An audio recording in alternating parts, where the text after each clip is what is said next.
Good evening. We're glad to have you with us. We are continuing our Sunday evening panel discussions. I've enjoyed this format. I really enjoy having discussions about important things together with Christian brothers, and we're going to do that again tonight. And as we'll be doing for the next few weeks, we're going to be delving a little bit deeper into some of the words that are being discussed in our one-word study that we're doing as a congregation here at Hoover. I'm Daryl Powell. I'm the youth and family minister here, as most of you know. And then we have with us Bill Rayburn, one of our men who is a great leader here, and we're happy to have him at Hoover. I'm glad to be here with you tonight, Bill. Glad to be having this discussion together. Looking forward to it. So get right into the discussion. Our word that we've been tasked with talking about is kingdom. So we'll talk about the kingdom of God and what that is, and several aspects about it. And I know that personally, growing up and even into my adult life, there's been some, I don't know if it's confusion, but at least some ambiguity regarding what the kingdom really is. And so I think it's fitting for us to have this discussion, and hopefully we'll shed some light on some things or remind us about some things that are important. Just a little bit of background. The word kingdom is mentioned some 126 times in the New Testament, or in the Gospel rather, and then only another 34 times in the rest of the New Testament. And the Gospel of Matthew mentions this word or has references to the kingdom 55 times. So it's an important part of the theme of the gospel. But as we're thinking about the kingdom, one thought that I wanted to share just from the outset is, we think about kingdom, and a kingdom is something or a place or a people that are under a king. I've never been under a king physically, so I don't know what it's like. We live in the United States of America, so we have a president, and people can obey him or not. They can insult him or not. But a kingdom was different, and so that's the picture that we have here. The concept, though, of a kingdom might not be very familiar to us.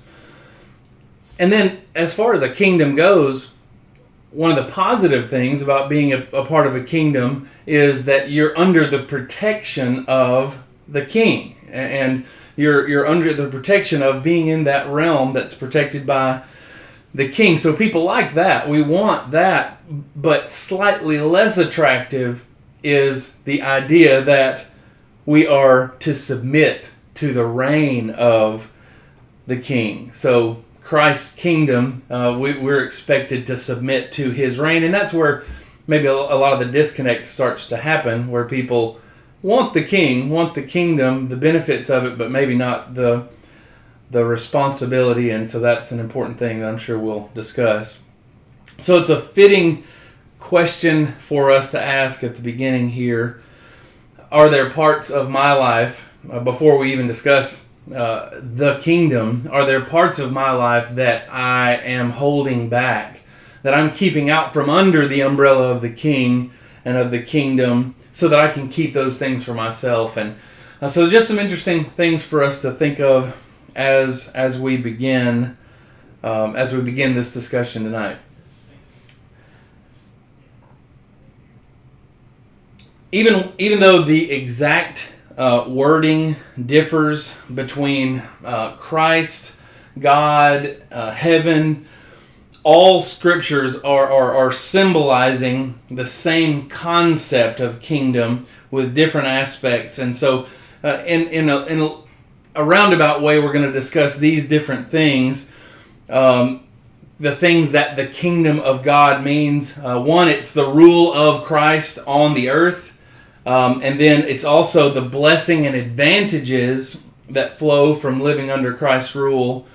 And then, thirdly, the kingdom is the subjects of the kingdom, or the church. And so that's kind of the direction that we're going to go tonight. And so first, let's talk about what is the kingdom. And I'll let Bill begin as far as that discussion goes. What is the kingdom? I've thought a lot about this. I'm reminded, I go all the way back to my high school days when I was introduced to Milton's Paradise Lost. And I think about what is it that was lost? And it really relates to this idea of kingdom, I think. Because if we think about what Peter said in 1 Peter chapter 1 and verse 20, that Christ was foreordained, that is, his coming and his death, his burial, his resurrection, and his ascension back to glory was foreordained before God laid the foundations of the world. We think about this aspect of the kingdom when we talk about it in an eternal sense. There is an eternal aspect to the kingdom. But if we really understand what eternal is, that means it has no beginning and it has no ending. So there's an aspect of the kingdom that has always been. It's not that Christ necessarily came to establish a kingdom. He came to restore, I think, maybe a kingdom on earth. We see that, I believe, in Genesis chapter 1. That chapter closes with the words of about the creation, and it says, and behold, it was very good. So God had created on earth a paradise, a utopia, if you would use that word. And he created Adam and Eve then to populate that paradise. And this is the relationship that God intended to have with us, with mankind. That relationship that God had with Adam and Eve in the garden. But we know from chapter 3 of Genesis, sin entered into the world, and that paradise, as Milton would say, that paradise was lost. We find even in that chapter, however, God promising that the paradise would be restored. We see in Genesis chapter 3 and verse 15. And we don't really see how that restoration is going to take place. We see when God called Abraham from Ur of the Chaldees to go to the land that he would show him, we see that he called Abraham for a specific purpose, but it's a little bit later that we understand, in a little bit later in Genesis, that we understand that he called Abraham so that through his seed all nations of the world might be blessed. Well, we don't really know what that is until we see the Gospels. There's a lot of prophecies about it, but it's the Gospels introduce us then to this man Jesus. This man Jesus did not begin at his birth in Bethlehem. The flesh and blood person, Jesus did, but the Christ has always been. So the idea of Jesus coming to earth to establish a kingdom is not probably the best way for us to describe it, in my opinion. I think he's not coming to establish, he's coming to restore the relationship that God had with Adam and Eve in the garden. And so we think about this whole concept of kingdom. Now we have Jesus as he's on the earth. He has lived, he's taught, he's died, he's been buried, he's resurrected, and now he's ascended back to the Father. And according to Paul in 1 Corinthians chapter 15, he is there ruling and reigning over his kingdom. And he will rule and reign over that kingdom until the last enemy would be overthrown, and that last enemy would be death. So we're living in that kingdom age now, yet we recognize that there is another aspect of the kingdom yet to come. So I don't know that I've aired out any of your ambiguities, but the kingdom is an eternal. It's an eternal relationship that we are to have with God. We have a beginning, so we're being introduced into it. But the kingdom itself, the reign of God over his domain, is an eternal reign. It had no beginning, and it will have no end. And I love this train of thought, and it does answer some of the ambiguities, I think, as far as, and again, I can't answer for everyone, but some of my issue came from the thought that the kingdom was exclusively the church, that it was the body of people. Now, that's an aspect of the kingdom. Mm-hmm. The reign of the king creates a kingdom, a realm, and it also creates, the subjects. It creates those who would live within the kingdom. But there's more to the kingdom, and it is an eternal thing. Psalm 103:19 says, "The Lord has established his throne in the heavens, and his kingdom rules over all." So way back, and way beyond this, as you mentioned in John 1, Christ was in the beginning. He through him all things were created, and that he became flesh, and so the kingdom, though, his reign had already begun and was established far, far before there was a people, and before there was certainly a church.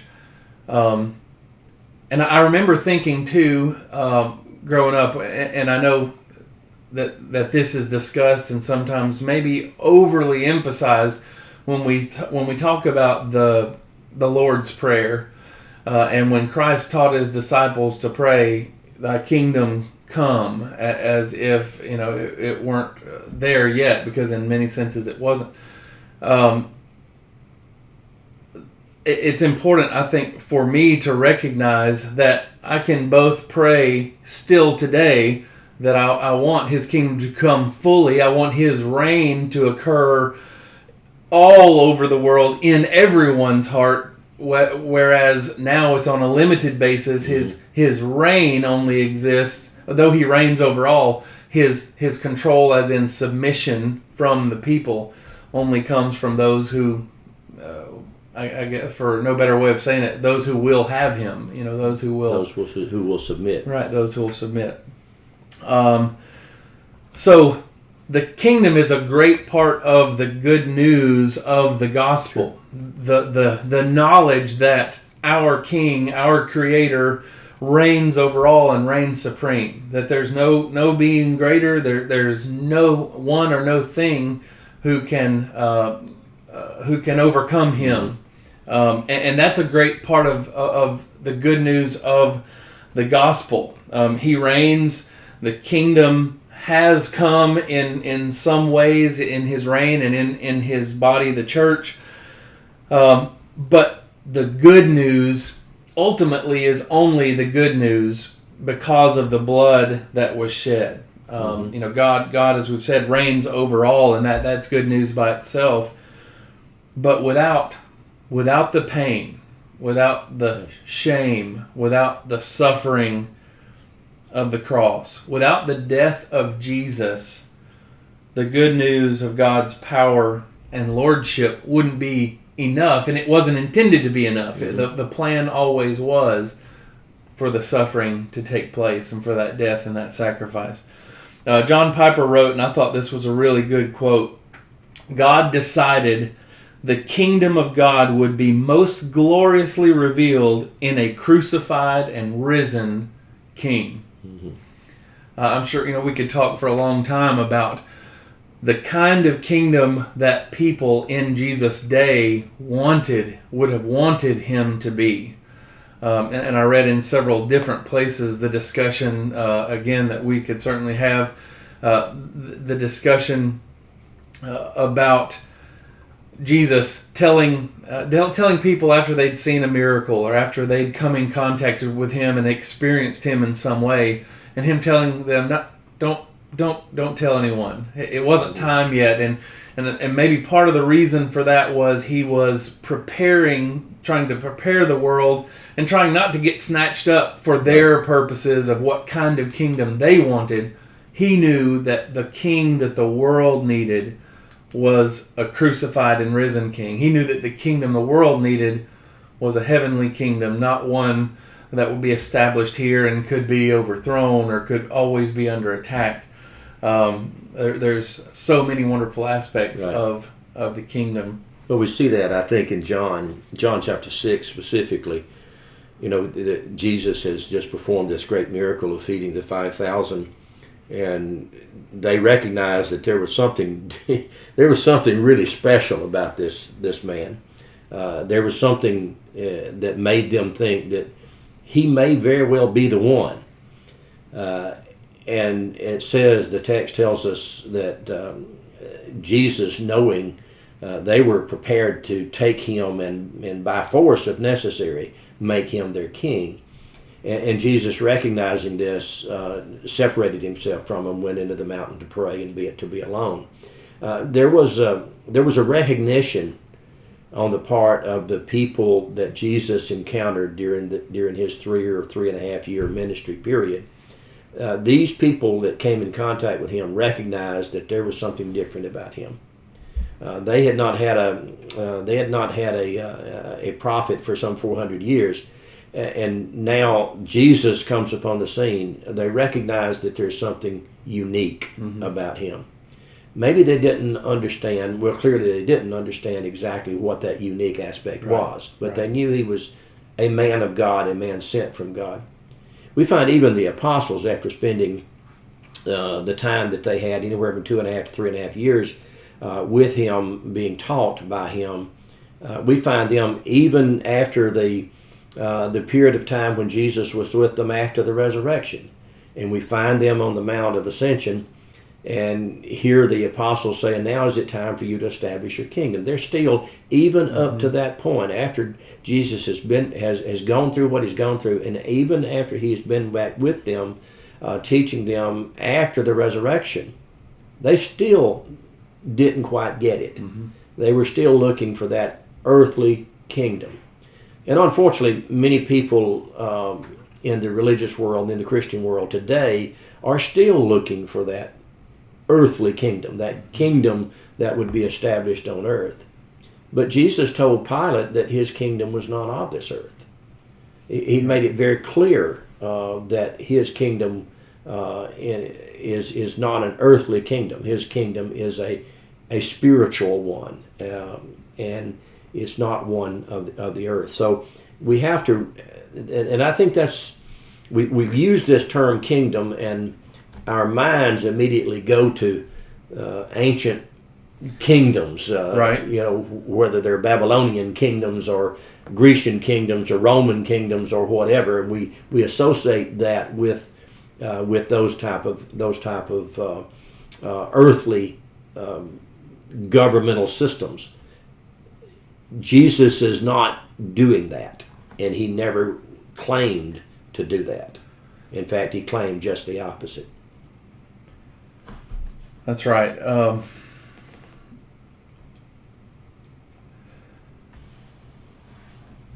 Just a couple more words, about Christ's sacrifice being such an important aspect of the kingdom. Galatians 3:13 tells us that he became a curse for us, and that his flesh, Romans 8:3, our sin is condemned. So we're talking about being subjects in his kingdom.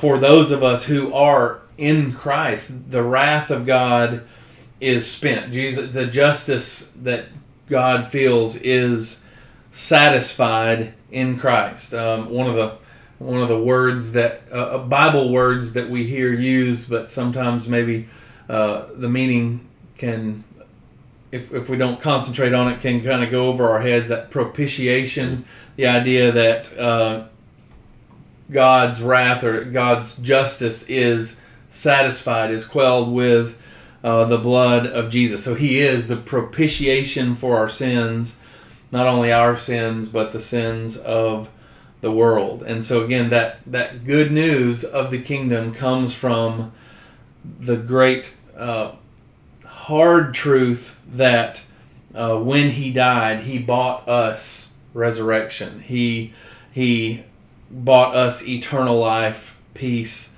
an escape from hell and gave us citizenship in this kingdom as we submit to Him as the King. And so, because God reigns, again, there is a kingdom. There's a heavenly realm that He established before, that has always been, and then there are us who are subjects or inhabitants of that kingdom, the church or the body of Christ. And so, on that on that thought, let's move ahead a little and think about: is the kingdom coming in the future, or is it already here? Is the kingdom to come sometime in the future when Christ returns to set up His kingdom? That's a question that's asked. And then beyond that, is it a current thing, or is it something that we are looking forward to? I'll let you begin with that, and then I'll weigh in. We asked two questions. One of them is the kingdom at some point in time in the future when Christ would come back to establish His kingdom? And I think clearly the answer to that is no. There's two or three reasons for that, but Jesus Himself, and I'll just use one passage that I've already alluded to. It's in John, when He stands before Pilate and tells Pilate that His kingdom is not of this world. Mm-hmm. Now, I don't know why we would need anything else. There's other places we could go, but that's enough. That came from His own mouth, that His kingdom is not of this earth. So Jesus is not coming to establish a kingdom. He came and established a kingdom. That's past tense. The Gospels will talk about everything that we see in the Gospels. Will talk about the coming of the kingdom. The kingdom is at hand. The kingdom is near. The kingdom is coming. Everything we see in Luke's account in Acts, is how that kingdom is revealed, how it's begun, how it's established. Mm-hmm. But we get into the epistles, and we see Paul, especially Peter, also, and John, but they talk of the kingdom as in past tense. Mm-hmm. Right. They talk about it as being something that has already occurred. John in the Revelation will say that he has made us to be citizens, essentially, of the kingdom. He has put us in the kingdom. Paul will use similar language. So, as we read what we see in the apostles writing in John and Paul, Peter, we see them talking about the kingdom as a past tense thing. So we know that for them, the kingdom must have been in effect, in place at that time. So we would conclude that the kingdom is not a future coming to establish a kingdom. It was the previous coming in His death, burial, resurrection, and ascension is establishing that kingdom. Paul could not confidently write that Jesus will rule and reign over His kingdom until all enemies are defeated if He does not have a kingdom to rule and reign over. So we have to conclude that the kingdom is in place. Now, you asked a second part of that question was, is the kingdom here and is the kingdom in future? And I would say the answer to both of those questions is yes. Mm-hmm. The kingdom is here. We are a part of it, and the manifestation of that kingdom right now is God's church, the church that Christ died for. That's the manifestation of the kingdom that we have here on earth today. But there's an eternal aspect of that kingdom that we're yet to see in complete fulfillment.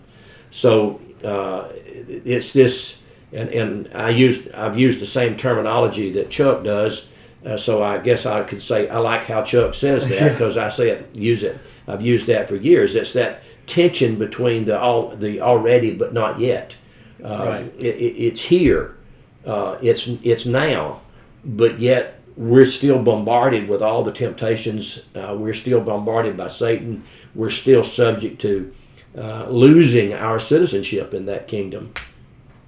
But there will come a day when that already will be here. It will be fulfilled, and it will not be. Will no longer be subject to the slings and the arrows of Satan. So there's a present sense of it, but there's also a future sense of God's kingdom. There is a past aspect of God's kingdom because that aspect is eternal. Right. And if we understand the word eternal, it means it did not have an end, but it also doesn't have a beginning. So that kingdom has always been. Yeah. So right. That kingdom was established in the heavens, and his throne is there, and so a throne indicates king. Right. Kingdom was already present, and. Yeah, you can hear in the language of the New Testament when it talks about the kingdom. You can hear this, just as you said, the already but not yet. Mm-hmm. And we alluded to the Lord's Prayer, and obviously there's a future dimension of the kingdom that we're anticipating, that we're longing for. And I mean, they even in a sense that we maybe don't still have to long for it, but I think there's still even a sense in which we still long for a more full coming of the kingdom.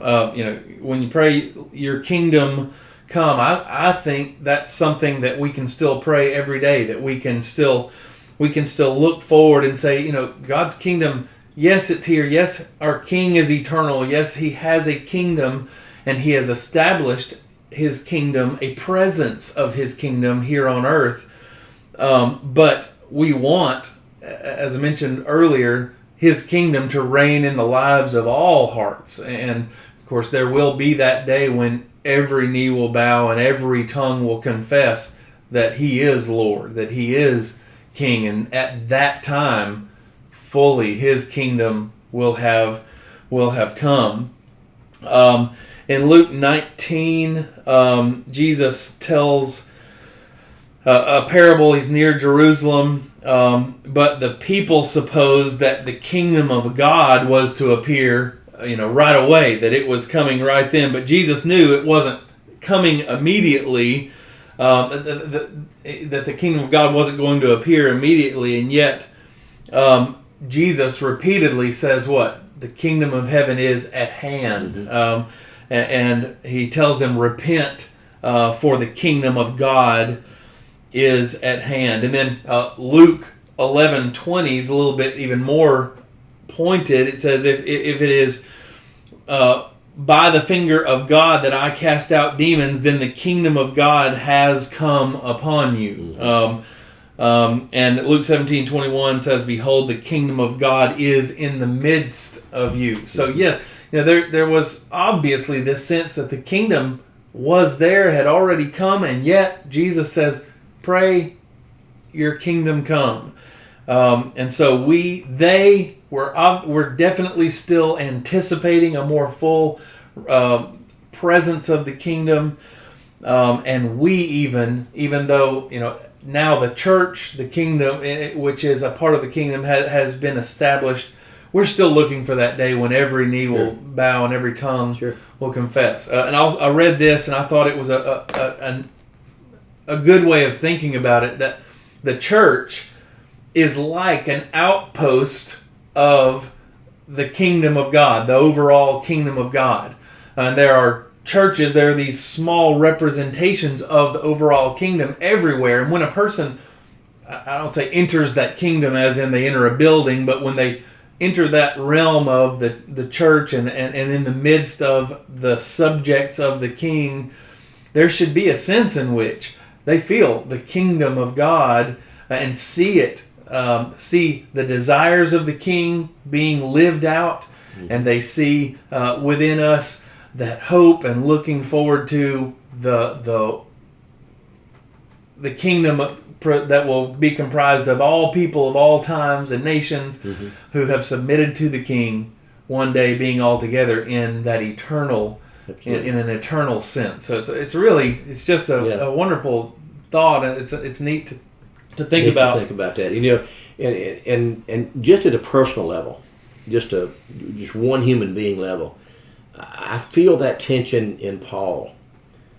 when I read Paul saying, it's very far better for me if I die and go to be with the Lord, but yet it's better for you if I stay for a while. And Paul recognized that he's already said that, he's in the kingdom. He is part of the kingdom. We are here, but he says that there's something coming that is very far better, I think the way the King James says it. And, there's just something that we look for, we are eager for, we anticipate with great longing, as you said. But yet we enjoy so much of what the kingdom is here today. When we submit ourselves to the kingship of God, when we submit ourselves to the rule of Christ, and we truly try as best we can to live out the precepts that Christ has given to us to live out, then we can bring peace and harmony with our brothers and sisters, and we can have that sense of fellowship and that sense of fulfillment here on the earth. But even at the best it can possibly be, it is minuscule in comparison to what we will enjoy when we're in heaven. Absolutely. It's a wonderful thing to look forward to. Man, we look around at the world, and you could say this at any people at any time could say this, but that thought, your kingdom come, that hope, and as John and the book of Revelation wrote, Lord, come quickly. Yeah. Even so, we ought to have that eager anticipation of. And Eden was talking to me the other day about wishing that we didn't have to. Why do we have to get old and die, or why do people have to get sick? And obviously, on the surface, you would say, well, yeah, I wish we didn't have to go through that part of life. But we talked about it, and I said, I think God has it designed exactly like He wants to have it.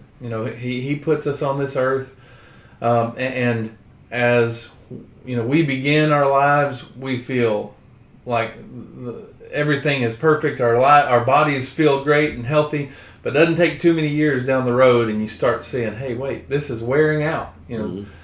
This can't be all that there is, and as we move along in life, we see that anticipation, that longing within us for something more, something better. Be citizens of, and obviously we want to be as much of a citizen of that kingdom here as we can, though imperfectly.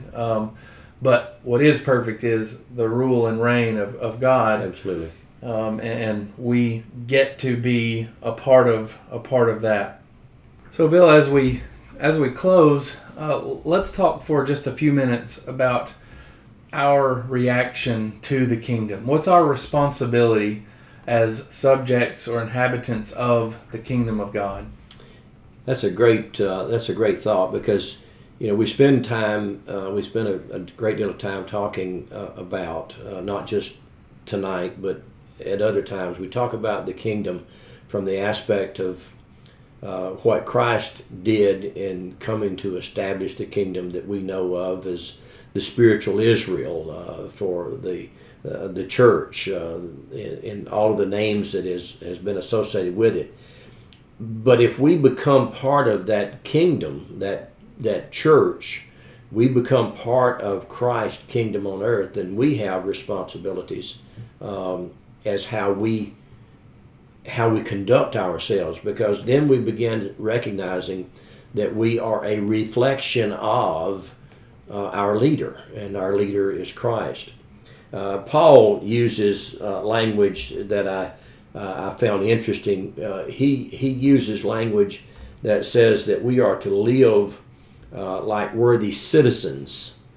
He uses that word citizen, a citizen of the kingdom, likening it to the Old Testament kingdom.